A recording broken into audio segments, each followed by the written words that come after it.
अपनी मान्यता के 11 वर्ष के बाद western central railway employees union अपने चुनाव चिन्ह लैंप के साथ रेल यूनियनों के चुनाव में ताल ठोक कर खड़ा है। आगामी 4 और 5 दिसंबर को होने वाले चुनाव में यूनियन ने अपनी पूरी ताकत झोंक दी है। संगठन की तरफ से वोट देने वाले सभी रेल कर्मचारियों से वादे किए जा रहे हैं। उन वादों में मुख्य रूप से ओपीएस और रेलवे के निजीकरण का विरोध शामिल है। संगठन के नेता इन वादों को पूरा करने का दावा भी कर रहे हैं। ये ऊंट किस करवट बैठेगा ये तो चुनाव के परिणाम आने के बाद ही पता चलेगा, लेकिन इस बात में कोई शक नहीं कि अपने अपने चुनाव चिन्ह के साथ सभी रेल यूनियनें मैदान में हैं। बताइए, रेलवे के चुनाव में इस बार बहुत जोर शोर से आप लोग लगे हुए हैं और सभी कर्मचारियों के हित की लगातार आप जो है वो बात करते रहे हैं।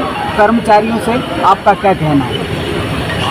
ऑल इंडिया रेलवे फेडरेशन की स्थापना 24 अप्रैल 1924 को हुई थी और 100 सालों से लगातार ये लाल झंडा 365 दिन 24 घंटे रेल कर्मचारियों की सेवा में रहता है। हम आगामी 4-5 तारीख को मान्यता के 11 साल बाद होने वाले इस चुनाव में रेल कर्मचारियों के बीच में हैं।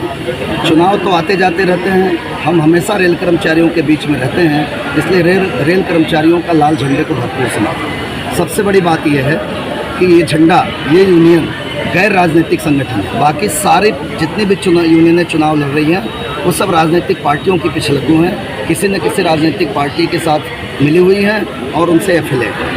रेल कर्मचारियों का एकमात्र संगठन है west central railway employees union, all India railway federation. और पिछले 2 चुनावों 2007 में चुनाव हुए, 2013 में चुनाव हुए, रेल कर्मचारियों ने ऑल इंडिया रेलवे फेडरेशन से संबद्ध west central railway employees union को 48.6 और 49.8% वोट देकर के नंबर 1 पे रखा है।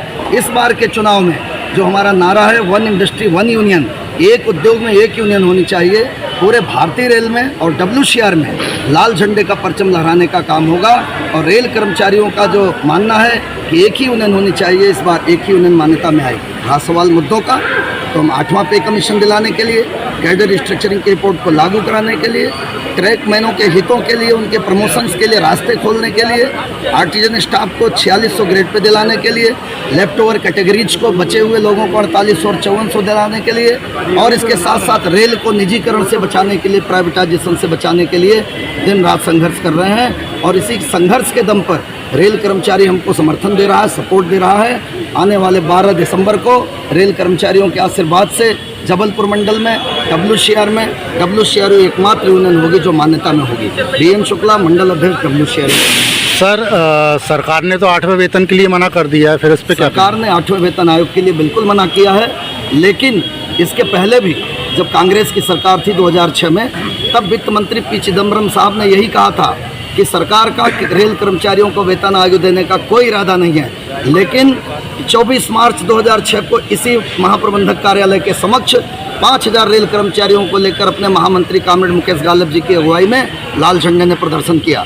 पूरे देश के महाप्रबंधक कार्यालयों में रेल कर्मचारियों ने प्रदर्शन किया और उस प्रदर्शन के दबाव में सरकार ने, उसी वित्त मंत्री ने, P चिदम्बरम साहब ने ये घोषणा की अगले दिन कि अब समय आ गया जब रेल कर्मचारियों को वेतन आयोग दे देना चाहिए। उसी तरीके से ये सरकार नहीं मानेगी, हमें मालूम है, लेकिन इस सरकार को घुटनों पे ला करके और उसके हलक में हाथ डाल करके 8वां वेतन आयोग छीनने का काम, लाने का काम लाल झंडा करेगा ऑल इंडिया रेलवे फेडरेशन। सरकार ने OPS छीन लिया है, इसको लेकर के आपका क्या कहना है? जी हाँ, 20 सालों से ये मंथन चल रहा था। हम लगातार 20 सालों से ये लड़ाई लड़ रहे हैं OPS की।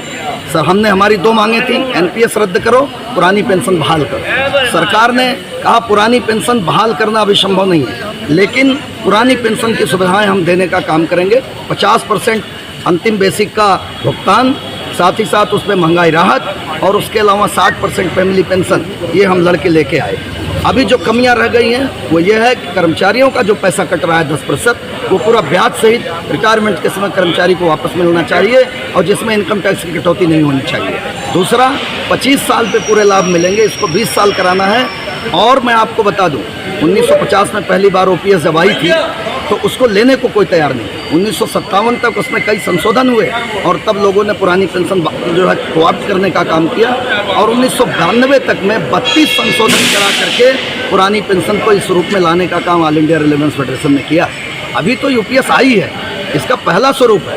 इस स्वरूप को बदलवा करके इसमें संशोधन करा के पुरानी पेंशन के सारे बेनिफिट और उससे भी ज़्यादा दिलाने का काम ऑल इंडिया रेलवे फेडरेशन करेगी और लड़के करेगी और संघर्ष के दम पे करेगी। आजकल सरकार जो है ठेके पे कर्मचारियों को रख रही है और कर्मचारियों के हित की जो मलाई है वो ठेकेदार ले रहे हैं। इसको लेकर के आपकी लड़ाई क्या जारी रहेगी? WCIRF का लगातार कहना है कि निजीकरण किसी भी तरह से बंद होना चाहिए, रेलवे में कोई जगह नहीं। आपने देखा होगा, हमारे भाषण में भी सुना हो, हम लगातार कहते हैं निजीकरण बंद होना चाहिए और जो सेफ्टी के पद हमारे खाली पड़े हैं 2.5 लाख से ज़्यादा, उसे भरने का काम होना चाहिए। आप देख रहे होंगे हाल फिलहाल में लगातार रेल की दुर्घटनाएँ हो रही हैं और जो रेल मंत्री हैं, पहले हमने देखा होगा रेल मंत्री इस्तीफा दे देते थे, लेकिन इस्तीफा नहीं लिया क्योंकि इनका जो उद्देश्य है रेल के 12 लाख कर्मचारी को कम करके 6 लाख पे लाना है।